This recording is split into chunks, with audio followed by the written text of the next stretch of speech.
नमस्कार. मी भाऊ तोरसेकर. तुम्ही बघत आहात प्रतिपक्ष.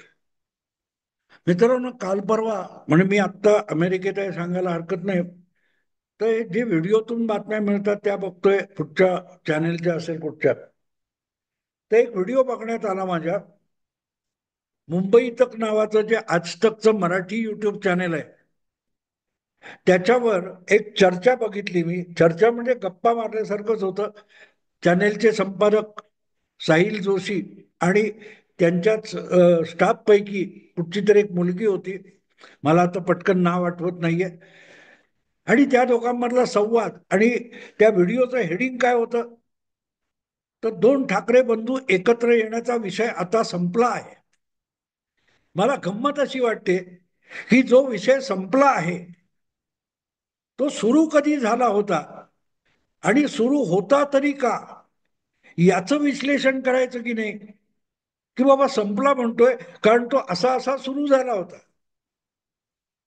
आता गंमत अशी आहे की दोन ठाकरे बंधूंनी एकत्र यायचं असेल तर ते ठरवणार कोण? भाऊ तोरसेकर असो, साहिल जोशी असो, किंवा आणखीन कुठला पत्रकार असो, किंवा दुसऱ्या पक्षात बसलेला राजकारणाच्या बाहेरचा कोणी असो. तो कोणीही दोन ठाकरे बंधूंना एकत्र आणण्याची प्रक्रिया सुरू करू शकत नाही. आपण एकत्र यायचं की नाही हे त्या दोघांना ठरवावं लागेल ना. आणि त्यांनी त्या दृष्टीने काही हालचाली केल्या का, पावलं टाकली का, यावर ते दोघे एकत्र येण्याचा विषय सुरू होतो. पण ते दोघे एकत्र येऊ शकतील का, असं तिसरा चौथा पाचवा कोणतरी काहीतरी बोलला. यामुळे ते एकत्र येण्याचा विषय सुरू झाला. ही गंमतच आहे. असा कसा विषय सुरू होऊ शकतो? राज ठाकरे यांनी कुठेतरी मुलाखत दिली आणि सांगितलं आमच्यातली भांडणं एवढी मोठी नाहीत की महाराष्ट्र हितासाठी वगैरे. म्हणजे आम्ही एकत्र यायचं असेल तर येऊ शकतो, यायला पाहिजे, असा कुठलाही उत्साह जर त्या मुलाखतीमध्ये राज ठाकरे यांनी दाखवलेलाच नसेल तर मग विषय सुरू झाला म्हणजे काय? आता त्याला जवळजवळ 6-7 वर्ष होऊन गेलेत. हे दोन भाऊ एकत्र येणार नावाची खरूज, मी त्याला खरूज म्हणतो, हे खाजवण्याचा उद्योग मराठी माध्यमामध्ये अधूनमधून सुरू असतो. ते म्हणतात ना, उन्हाळ्यात थंडी पडली की कातडी सुकते, हवा कोरडी होते तेव्हा कातडी सुकते आणि आमच्यासारख्या वृद्धांच्या काय ती त्वचेला तडे जातात, थोडं खाज येऊ लागते. हे असे विषय तसेच सुरू होतात, खाज आहे म्हणून. आता काही विषय नाही, चला आपण जरा उद्धवला आणि यांना एकत्र आणू. अरे विषय संपला म्हणता, तो सुरू तरी कुठे झालाय? बरं, हा एकच विषय आहे का? नाही, असाच एक विषय गेले काही महिने सुरू आहे. तो म्हणजे लवकरच दोन पवार एकत्र येणार. अजितदादांनी असं बघितलं, अजितदादांनी तिकडे मान वळवली, पवार त्या कार्यक्रमाला गेले, किंवा इकडे ते बाजूबाजूच्या खुर्चीत बसले, किंवा बाजूच्या खुर्चीमध्ये न बसता मध्ये कोणतरी वळसे पाटील बसले, लगेच दोन पवार एकत्र येणार ही खरूज खाजवायला सुरुवात होते. आणि मग एक दिवशी म्हणतात तो विषय संपलाय. विषय संपला की तुमची खाज संपली याचं उत्तर द्या. अर्थात मी नाव घेतलं याचा अर्थ फक्त एकटा साहिल जोशी किंवा मुंबई तकला ब्लेम करण्यात अर्थ नाही. सगळवरतीच चर्चा चालू होती आणि मलाही तो विषय घ्यावा लागला. आणि मी त्या प्रत्येक वेळेला सांगितलं की दोघे एकत्र येणार असतील किंवा त्याविषयी चर्चा करायची असतील तर त्या चर्चेमध्ये हे वेगळे का झाले? एकाचे पिताश्री आणि दुसऱ्याचे चुलते हयात असताना बाळासाहेबांच्या जिवंतपणी हे दोघे विभक्त झाले आणि त्याची आपापली कारणं प्रत्येकाने दिलेली आहेत. आणि ती कारणं जर बारकाईने बघितली तर साफ साफ कळतं की सख्खे भाऊ म्हणता येणार नाही, चुलत भाऊ, पण पक्के वैरी इतक्या पातळीपर्यंत गेलेली आहेत, एकमेकाचं तोंड बघायचं नाही. अगदी राज ठाकरेंनी तर जाहीरपणे सांगून टाकलं की उद्धव ठाकरे हा माणूस विश्वास ठेवण्यासारखी व्यक्ती नाही. हे जेव्हा राज ठाकरे हे जाहीरपणे सांगतात, तेव्हा 3 वर्षापूर्वी गुढीपाडव्याच्या सभेनंतर राज ठाकरेंनी पहिली मुंबईतली सगळ्यात मोठी, करोना नंतरची सगळ्यात मोठी पहिली जाहीर सभा एका नेत्याने घेतली. त्यांना खिजवण्यासाठी आदित्य ठाकरे मंत्री पदावर बसून काय बोलले होते? संपलेल्या पक्षाविषयी मी बोलत नाही. आदित्य ठाकरेंना जो पक्ष 3 वर्षापूर्वी संपला असं वाटलंय, आता त्या पक्षाची कोबडी घ्यावी असं त्यांच्या पिताश्रींना का वाटेल? ह्या सगळे संदर्भ असतात ना, सगळे संदर्भ असतात. अमेरिकेतलं कुठलं तरी एक शहर किंवा भारतातलं कुठलं तरी एक गाव घेतलं तर ते गाव, त्याचा तालुका, त्याची पंचक्रोशी, त्याचा काय तो जिल्हा, त्याचा राज्य, असं सुरू होतं ना. संदर्भ अनेक येतात. तर इथे प्रश्न असा येतो की दोघे एकत्र येणार. अरे येणार त्यांनी काय, हा मग त्यांनी सांगितलं की आमची भांडणं काही एवढी महत्वाची नाहीयेत, महाराष्ट्राच्या हितासाठी ही भांडणं क्षुल्लक आहे. पण विषय महाराष्ट्राच्या हिताचा आहे का? असं काय होणार आहे की हे दोघे एकत्र आल्यामुळे महाराष्ट्राची प्रचंड भरभराट होणार आहे, की जशी लाडकी बहीण योजना महाराष्ट्र सरकारने काढली निवडणुकीपूर्वी आणि त्यांना भरभरून मतं दिली. कोट्यवधी महिलांना लाडकी बहीण योजनेचे 1,500 रुपये त्यांच्या त्यांच्या खात्यात थेट येऊन पोहोचले. तसं दोन ठाकरे बंधू एकत्र आले की महाराष्ट्राचं हित एवढं प्रचंड साधलं जाणार आहे की लोकांनी अर्ज करायचे आणि आपापल्या घरावर किंवा खिडकीवर पत्र आणि कौलं टाकण्याऐवजी सोन्याची कौलं आणि सोन्याचे पत्रे मिळणार आहेत, कारण दोन ठाकरे बंधू एकत्र आले आणि महाराष्ट्राचं प्रचंड हित झालेलं आहे. असा काय समज आहे का कोणाचा? महाराष्ट्राचं हित म्हणजे काय आणि असं कुठलं हित होणार आहे? ठीक आहे, महाराष्ट्राचं हित हा विषय बाजूला ठेवू. तीच गोष्ट दोन पवार एकत्र येऊन काय होणार आहे? ते बोलत नाहीत, काय होत नाही, आणि यांची आपलं खाजवणं चालू आहे. आणि कुठपर्यंत तुमच्या दोन पवारांना एकत्र आणायचंय, याच्यासाठी नरेंद्र मोदी यांच्याकडे बहुमताचं संख्याबळ नाहीये आणि त्यामुळे त्यांना ते बहुमत भाजपमध्ये आणायचंय. अरे त्यांच्याकडे काय तो एनडीएचे 293 जागा आहेत, बहुमतापेक्षा 20 जागा एनडीए म्हणून मित्र पक्षांच्या मिळून आहेत. मोदी सरकारकडे बहुमताला 9 ने आकडा कमी आहे, हे यांना सांगितलं कोणी? पण आपण जी खास खाजवतोय ती खास खरूज नाही किंवा गंभीर रोग नाही हे सांगण्यासाठी जसं पांडित्य सांगावं त्या प्रकारे ही खरूज डिबेट म्हणून खाजवली जाते. आणि त्यातून मग हे हास्यास्पद प्रकार सुरू होतात की जो विषय सुरू झाला नाही तोच विषय आता संपला आहे, असलं पांडित्य सांगायची वेळ येते. आणि मग विषय संपला कशामुळे? तर मग एक आवई उठली. आता गंमत बघा की हे दोघे एकत्र येणार असेल, एकाने टाळी दिली तर दुसऱ्याने हाडी दिली वगैरे बोलताना खरोखरच हाडी दिली होती का? उद्धव ठाकरेंनी ती मुलाखत साफ साफ उडवून टाकलेली होती. जे काय राज ठाकरेंनी बोलले होते त्यानंतर उद्धव ठाकरे प्रतीक्षा करतच बसले होते की कधी एकदा आपला चुलत भाऊ आपल्याला हाक मारतो आणि का ते काय ते असतं कुठची ती जाहिरात, ये दीवार टूटती क्यों नहीं भैया, ये अमुक तमुक सिमेंट से जो बनी है वगैरे, तोड दो ये दीवार वगैरे, असला पोरकटपणा असतो का? अजिबात नाहीये, अजिबात नाही. आणि मग ती जाहिरात अंबुजा सिमेंट से बनी है म्हणून ती दीवार तुटती नाही, तशी यांची दीवार पण अंबुजा सिमेंटनेच बनलेली आहे. आणि त्यामुळे कितीही ढुंगण आपटलं, कितीही डिबेट मीडियामध्ये केले, तरीही दोन भावांमधली, दोन चुलत भावांमधली जी दीवार आहे ती तुटण्याची बिलकुल शक्यता नाही. आणि मग हे हा पाय खाजवून कंटाळा आला किंवा तो थोडा रक्ताळ होतोय असं वाटलं की दुसरा पाय खाजवायचा, तसं पवार काका भतीजे एकत्र येणार याच्यावर चर्चा सुरू.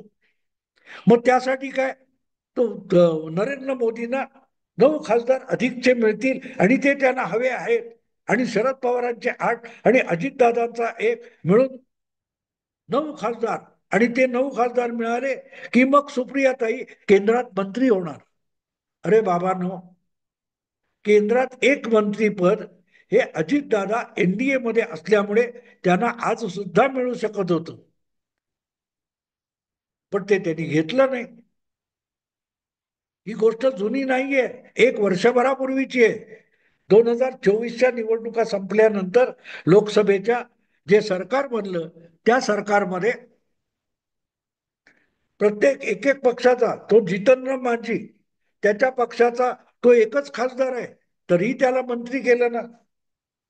मग ज्या अजितदादा राष्ट्रवादी पक्षाच्या एक आमदार आहे सुनील तटकरे, त्यांना सुद्धा मंत्रीपद मिळालं असतं, राज्यमंत्रीपद द्यायला देऊ केलं होतं, पण ते अजितदादांनी घेतलं नाही. आणि त्याचं कारण काय आहे ते समजून घ्यायला पाहिजे. ते कधी आपण विचार केला का की अजितदादांना राज्यमंत्रीपद देऊ केलं तरी ते मंत्रीपद हे प्रफुल्ल पटेलांना हवंय, आणि प्रफुल्ल पटेल हे यापूर्वी शरद पवारांच्या सोबत केंद्रामध्ये कॅबिनेट मंत्री राहिलेले आहेत. त्यामुळे आज अजितदादांसोबत जाऊन त्यांनी राज्यमंत्री होणं शक्य नाही, आणि म्हणून राज्यमंत्री पद स्वीकारायचं तर तिथे नंबर लागणार तो सुनील तटकरेंचा लागणार. म्हणजे बिचारे प्रफुल्ल पटेल हे वंचित बहुजन आघाडी, आणि त्यामुळे देऊ केलेलं राज्यमंत्रीपद अजितदादांनी घेतलं नाही. त्यामुळे 9 लोकांना एकत्र करून मंत्रीपद मिळवायचं तर ते कॅबिनेटचं मिळालं पाहिजे, आणि कॅबिनेटचं मिळवायचं असेल तर आधीपासूनच प्रफुल्ल पटेल तिथे तयारीत बसलेले आहेत. जे कॅबिनेट मंत्रीपद हे हवं म्हणून आजपर्यंत सगळं गणित ताणून धरलेलं आहे. अशा राष्ट्रवादी अजितदादा गटाच्या मंत्री म्हणून सुप्रियाताईंची वर्णी लागेल कशी? काहीतरी डोकं चालवा, तारतम्य ठेवा. पण आपल्याला बातम्या रंगवायच्यात, आपल्याला काय ते डिबेट करायचे म्हणून 2 पवारांना एकत्र आण, कधी 2 बंधूंना ठाकरेंना एकत्र आण, हा खुळेपणा चालतो. पण म्हणून सुप्रियाताईंना मोदी सरकारमध्ये स्थान मिळेल का याचा जरा गंभीर विचार करा. आणि तो गंभीर विचार करत असताना लक्षात येईल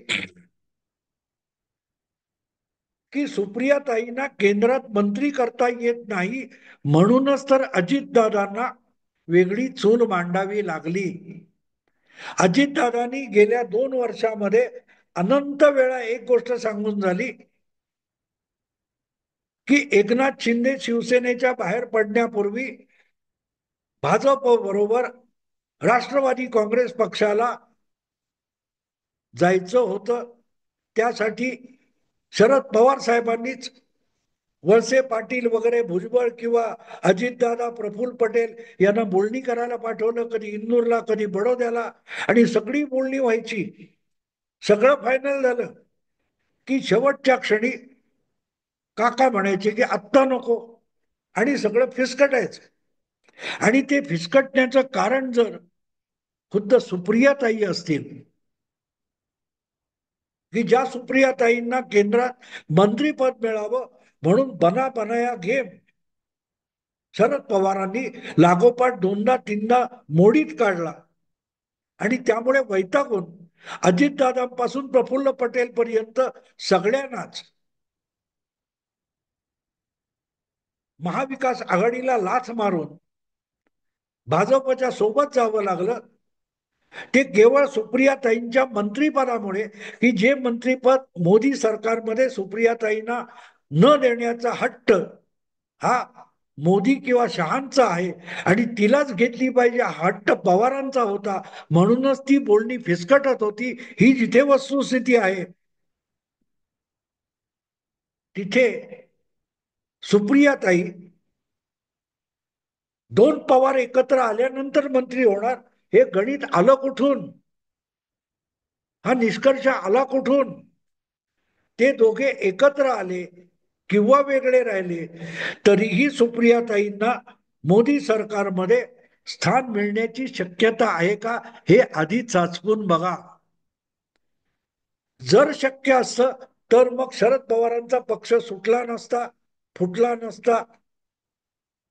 एकनाथ शिंदे सुद्धा शिवसेनेतून बाहेर पडण्याच्या आधीच पवार महाविकास आघाडीला लाथ मारून आपल्या कन्येला मंत्री करण्यासाठी भाजपच्या गोटात 3 वर्षापूर्वीच दाखल झाले असते.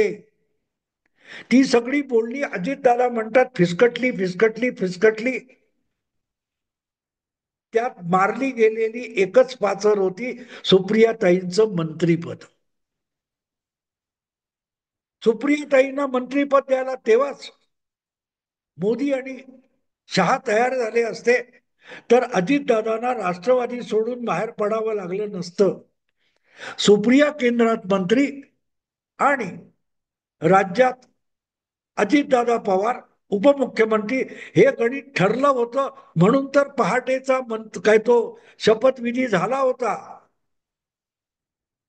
पण तो शपथविधी होण्यापूर्वी बोलणी जी झाली ती बोलणी फिसकटवताना काकांनी अखेरच्या क्षणी सुप्रियाला केंद्रात मंत्री करण्याची अट घातली आणि सगळंच बोंबललं. तिथून लागोपाठ परत परत हा खेळ होत राहिला. त्यामुळे सुप्रियाताई हे अजितदादांबरोबर आल्यामुळे केंद्रात मंत्री होतील हा युक्तिवाद किंवा माहिती किंवा डिबेट हा अत्यंत बालिश आणि फुलिश आहे. ते पवार एकत्र येतील, येऊ शकतात. दोन्ही पवार काका भतीजे एकत्र येतील, काही फरक पडत नाही.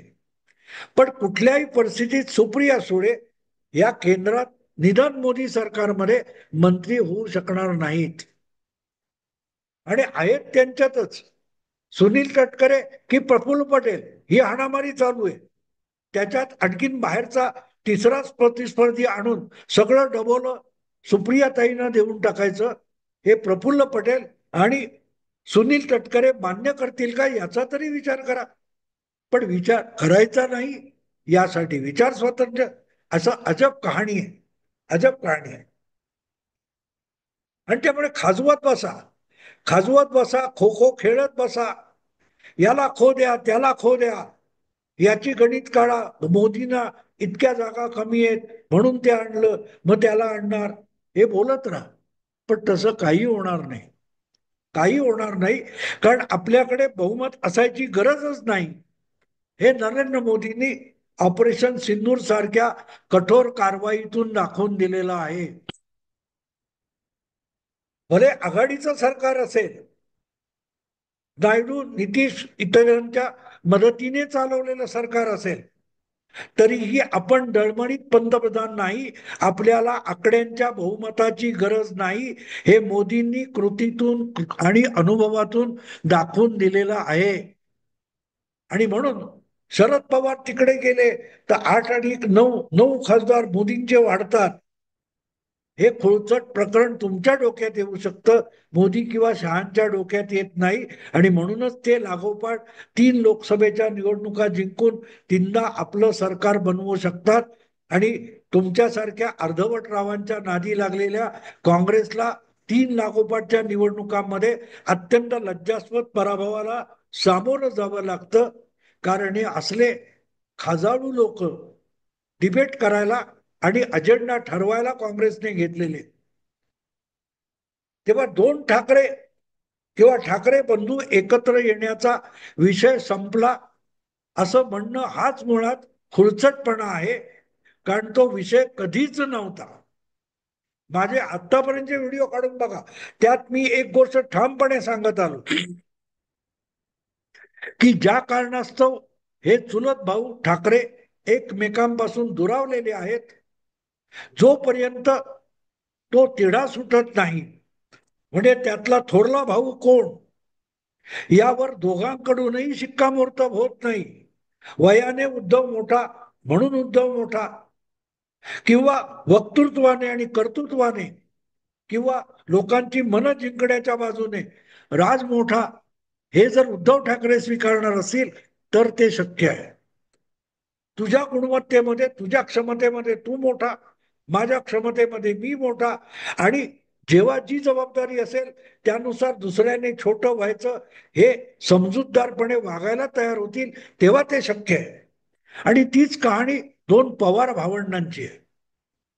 दोन पवार भावंडांची पोटची लेक म्हणून जर पवार आपल्या कन्येला झुकतं माप देण्याचं थांबवायला तयार असतील तर दोन पवारांनी वेगळ्या चुली मांडण्याची गरज नसते आणि नव्हती. पण ती आली, ती वेळ एवढ्यासाठी आली की दोन्ही बाजूचे पवार आपल्यावर अडून बसले आणि अजितदादांच्या डोक्यावरचे केस सुद्धा उडाले.